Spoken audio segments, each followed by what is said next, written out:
Offensive coordinator Mike Shanahan. We'll start on your left with Mike and then go to Zach O.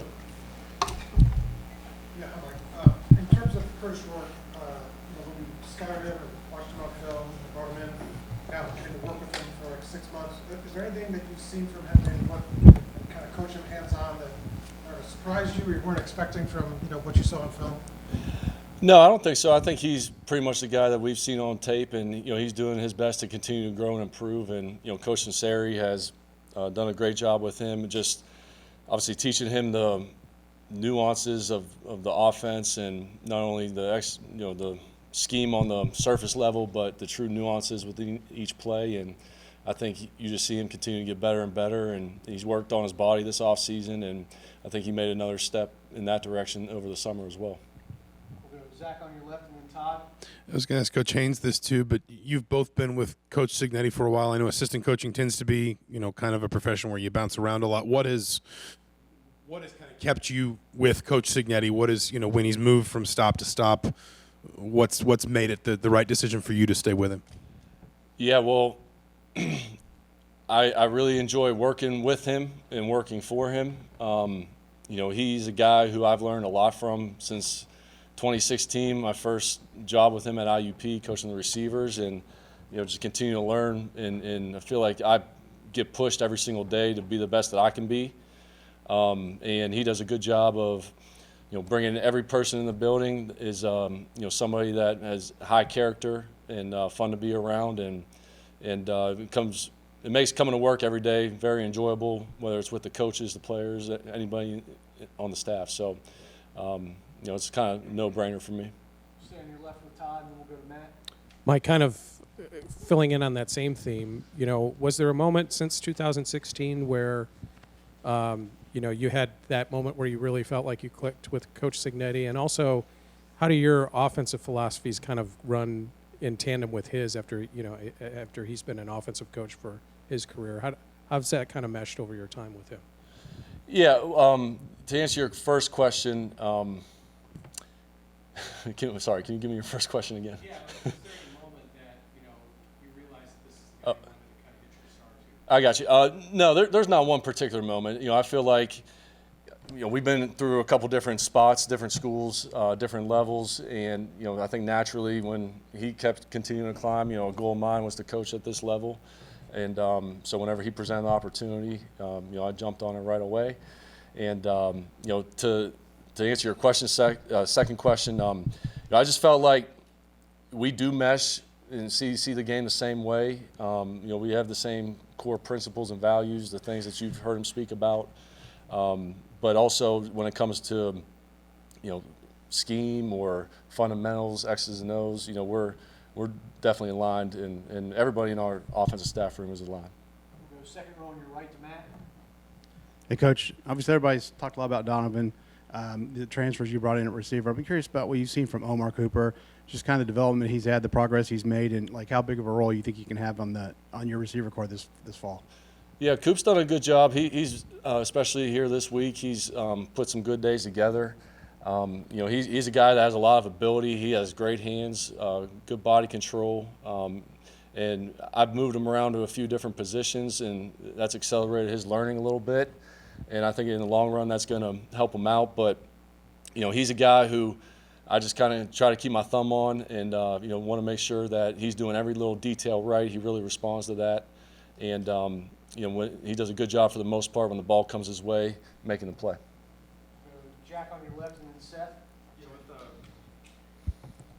With some of the receivers that you added in the portal, I know you worked with Elijah before, but with Price, Williams, I guess Cross, what kind of stood out to you with those guys when you were recruiting them in the portal, and what have you liked about what they've done since working with them here? Yeah, well, number one, they all are high character guys, guys that are positive influences. They always come ready to work. They've done a good job to get to know the other guys in our room that were here, and everybody else on the team. So they're guys that have really good chemistry and just bring good positive energy.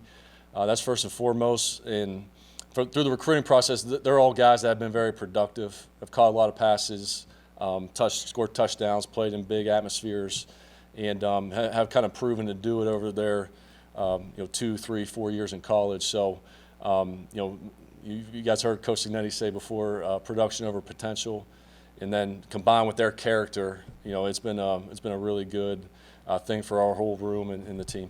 Standing left with Seth, and we'll go to Mike S. Mike, just in the running back room, what do you feel like you have in those guys there? Is there, and I guess, has any sort of pecking order started to emerge among the kind of, the main three? And I guess, do you prefer to kind of whittle that down as the season goes along, or are you comfortable working a whole season with a committee? Yeah, well, I think we've learned, especially these past few years at JMU, that you got to have a lot of running backs ready to go, just with some of the collisions that they take, the hits that start to add up on them throughout the season. I think our room in general, they're all pretty similar. They do a good job, obviously, running the ball. They're good in pass pro, and they can catch the ball out of the backfield too. So a lot of similarities with most of them. And then you got a guy like Solomon Van Horst, who is a little bit unique with his skill set compared to the rest.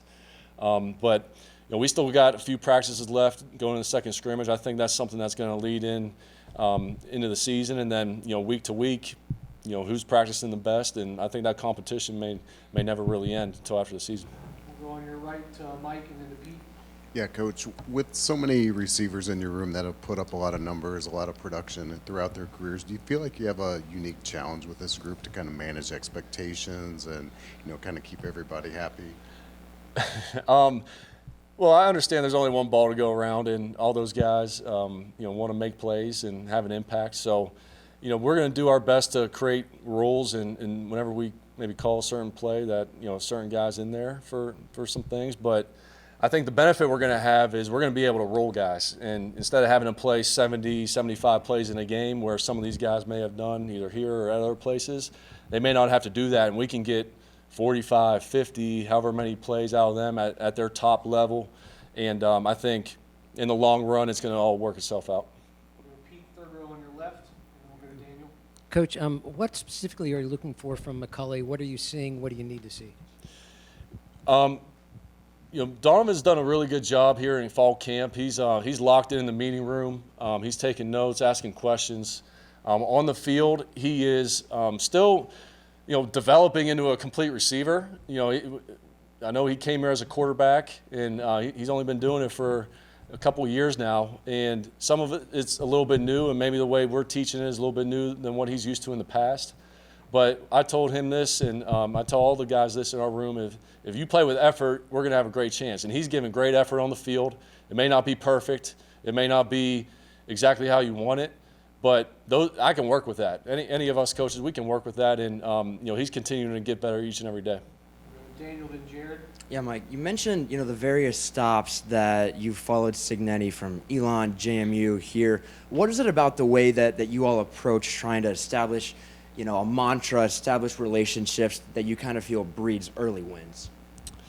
Yeah, I think Coach just keeps it. He just keeps the main thing. He's all about winning. In his messaging is all about doing things that will help you have success on the field. And I think whether it's handling adversity or success, just creating that mindset that you need to have to go into a game and give yourself a chance to win. And then along with the football side of it is, doing the things that you need to do to win games. So, I think he and all of us, we just want to preach that to the kids and get those guys to buy in, and they have. We'll go to Jared on your left, and then last one to Mike. Your relationship with Tino goes back to your playing days. Just what's it been like kind of working with him through all the years and watching him develop these IU quarterbacks? Yeah, it's been great. Tino and I, we've known each other for a long time.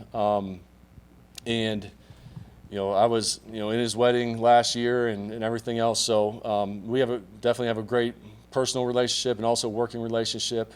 At the end of the day, he's with the quarterbacks, every single minute of the day right now. And then in season, he's going to be getting those guys ready to go. So I rely on him a lot with, what they like and how they want to do things. And, it's been a lot of fun here. And, I feel like I've known a lot of guys on our staff just as well as Tino at this point now with some of the relationships that we've been able to carry over from other spots too. So it's been fun. Last one to Mike, second row on your left. Yeah, Elijah Sarat, last year obviously had a breakout year. Did you see that coming? And what about his kind of development last year helped him sort of kind of take off at that level? And how has he kind of continued that growth here now at Indiana? Yes, a lot of people probably don't know this, but he was on the third string last year at the beginning of fall camp.